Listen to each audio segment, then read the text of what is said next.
Good evening, class. This presentation tonight will cover Secure Shell Protocol. My name is Jacob Darbone, and this is recorded on March 16th, 2018 for ISA 4220, taught by Andrew Green in the spring 2018 semester. SSH is a cryptography-based network protocol for use in operation of network services securely over unsecure networks. It is also known as Secure Shell Protocol. It was originally created in 1995 and uses port 22. It uses public key cryptography to authenticate the remote computer and allow it to authenticate the user as well. Its biggest use is for remote login to computer systems. This type of remote login can be done through programs such as Automate, created by LabTech and things of that nature, which allows one user to remote into a computer over a network as long as it has the software in it as well. And it is also used for the file transferring between two computers and general purpose connections. SSH also supports tunneling between two PCs, which is creating a private tunnel or a private connection between two computers on a public network. You have forwarding TCP connections, which port forwarding allows for remote connection to computers on private LANs or local area networks, as well as X11 connections, which X11 connections work on a program by program basis to allow remote connections between those programs. It can be used on both Linux OS and Windows OS.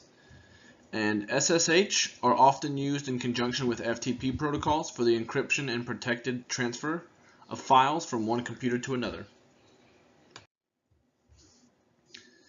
SSH encryption variety. You have three different types of encryptions used with SSH, or these are the three main ones. They have a few others as well. You have symmetric encryption, which involves a single key that is both used by the original user to encrypt the data as well as unencrypted data being used by the other user. So one key for both decrypting and encrypting data. This is a less secure type of encryption compared to asymmetric, because if a person gets a hold of the key being used, they can both encrypt and decrypt messages, which will allow them to get a hold of messages that are already in transit and decrypt them before they get to the other user by using a man-in-the-middle attack. Or they could use that key to create false documents and send them and have a virus or some type of malware be opened, having that user think that the encrypted message is from the original user they had the connection with or they were trading documents with. So it's less secure.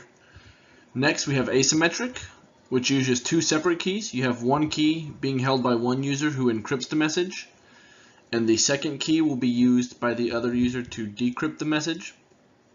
And this is more secure because even if the user happens to give out the key or a hacker gets the key, they only have one side of the key, so they can either encrypt messages or decrypt it.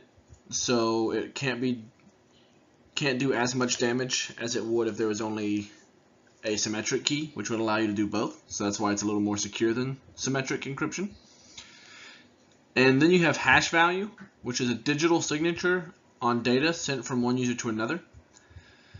And the signature shows randomly generated values based on the data and everything involved in the message. So if that message gets opened preemptively or is edited before it is received by the other user, those hash values change, which will allow that user to know that the document has been compromised or edited by somebody who wasn't supposed to have access to it.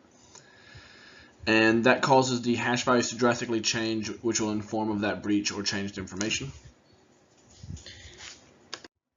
Lastly, we have hardening techniques.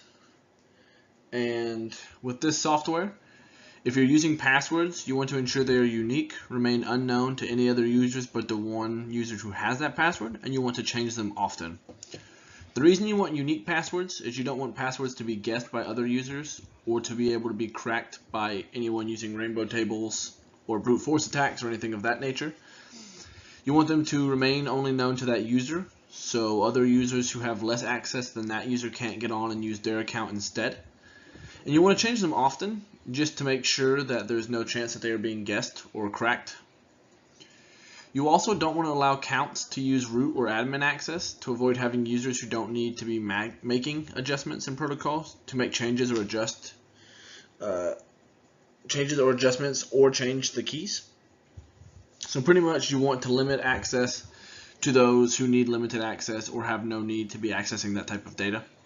And by using root accounts or admin accounts with users, it allows them to make those changes and could potentially cause security issues or data breaches, things of that nature. So you just want to make sure your accounts are accurately representing those who are using them and they have the access they're supposed to have. And you want to make sure you record and keep keys safe and secure. You don't want these keys to get out to those who don't need the keys, or you don't want these keys being taken by hackers who can then take hold of your data and hold your data hostage or things of that nature, like ransomware, things like that. And you also want to use asymmetric or hash values when encrypting this protocol rather than symmetric encryption, just so that you have more secure networks or more secure means of protecting your data. And that covers it for SSH. The last page is works cited, and I hope everyone has a wonderful night.